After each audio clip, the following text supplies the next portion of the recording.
भारत में अब तक 2405 आरोपियों को मिल चुकी है फांसी की सजा। फिर क्यों नहीं चढ़ाया गया इन आरोपियों को फांसी के फंदे पर? क्यों अभी तक केवल 8 आरोपी ही पहुंचे हैं फांसी के तख्ते तक? जी हां, आखिर क्यों न्यायपालिका ने 22 साल में 91% लोगों की फांसी को माफ किया, फिर भी ट्रायल कोर्ट में थोक के भाव फांसी की सजा दी जाती है? लेकिन यह सिर्फ हायर कोर्ट्स में पेंडिंग केसों की संख्या बढ़ाने का काम कर रहे हैं। आज हम आपको अपने इस प्रोग्राम के माध्यम से बताएंगे कि भारत में अब तक कितने आरोपियों को वाकई फांसी दे दी गई है। नमस्कार, मैं सोनू रजक, आप देख रहे हैं हमारा खास प्रोग्राम थोक के भाव मौत की सजा। भारत में 2022 में ट्रायल कोर्ट्स ने 165 लोगों को फांसी की सजा सुनाई है। जी हां, ये पिछले 22 साल के मुताबिक सर्वाधिक आंकड़ा है, लेकिन पिछले 7 सालों के आंकड़े बताते हैं कि औसतन हर साल 130 से ज्यादा लोगों को भारत में फांसी की सजा सुनाई जाती है। लेकिन सबसे बड़ा सवाल ये है कि इनमें से कितने लोग बाकी फांसी के तख्ते तक पहुंचते हैं? जी हाँ, जवाब चौंकाने वाला है। पिछले 22 सालों में भारत में ट्रायल कोर्ट्स ने कुल 2045 लोगों को फांसी की सजा दी, लेकिन इन 22 सालों में सिर्फ 8 लोगों को ही बाकी फांसी दी गई है।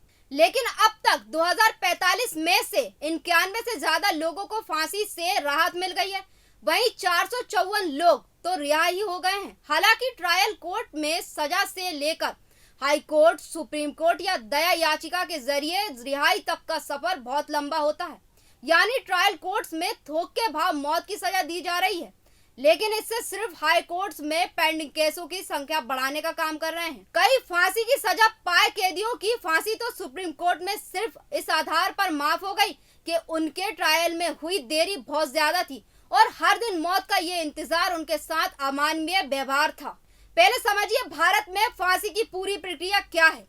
7 चरणों में फैली है फांसी की पूरी प्रक्रिया। पहला stage trial court.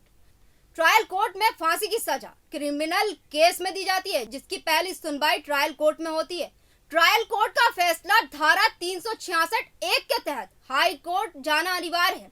High court सजा कम कर सकता है या रिहा भी कर सकता है। हाई कोर्ट में अगर सजा बरकरार है तो धारा 334 के तहत सुप्रीम कोर्ट में अपील करना अनिवार्य है। तीसरा stage supreme court. High court के फैसले को सुप्रीम कोर्ट बदल सकता है या फांसी की सजा को बरकरार भी रख सकता है। चौथा stage review petition. Supreme court अगर फांसी की सजा बरकरार रखे तो रिव्यू पिटीशन दायर कर सकते हैं। पांचवा stage curative petition. Supreme court में यदि रिव्यू पिटीशन भी खारिज हो जाता है तो क्यूरेटिव पिटीशन दायर कर सकते हैं।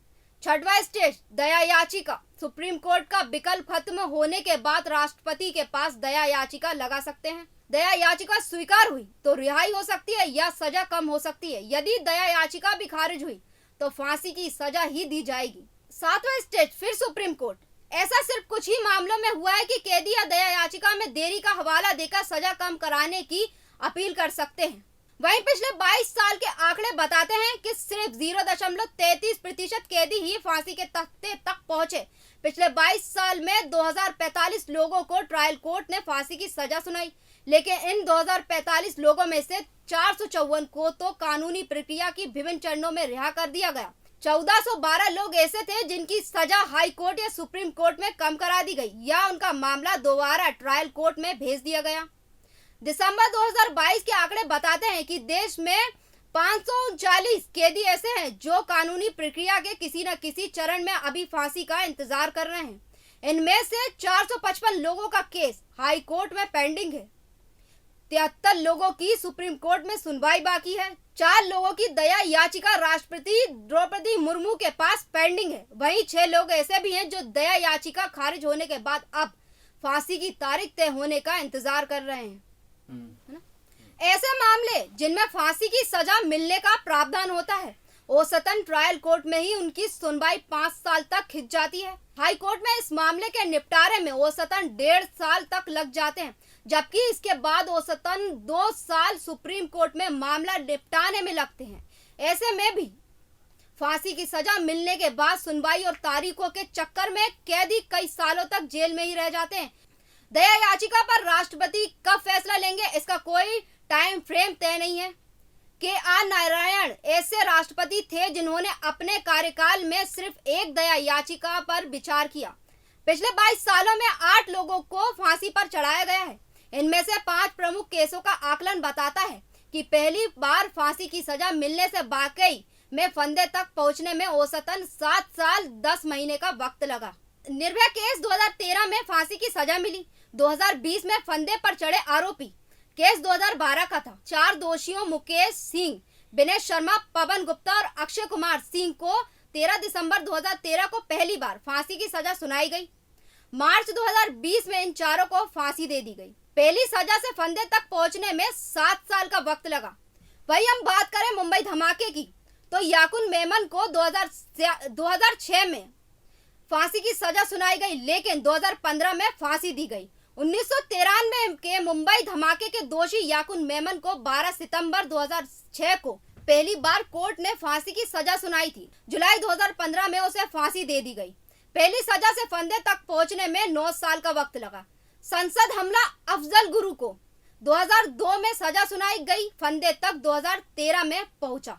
2008 के मुंबई हमले के दोषी अजमल कसाब को 6 मई 2010 को पहली बार फांसी की सजा सुनाई गई थी।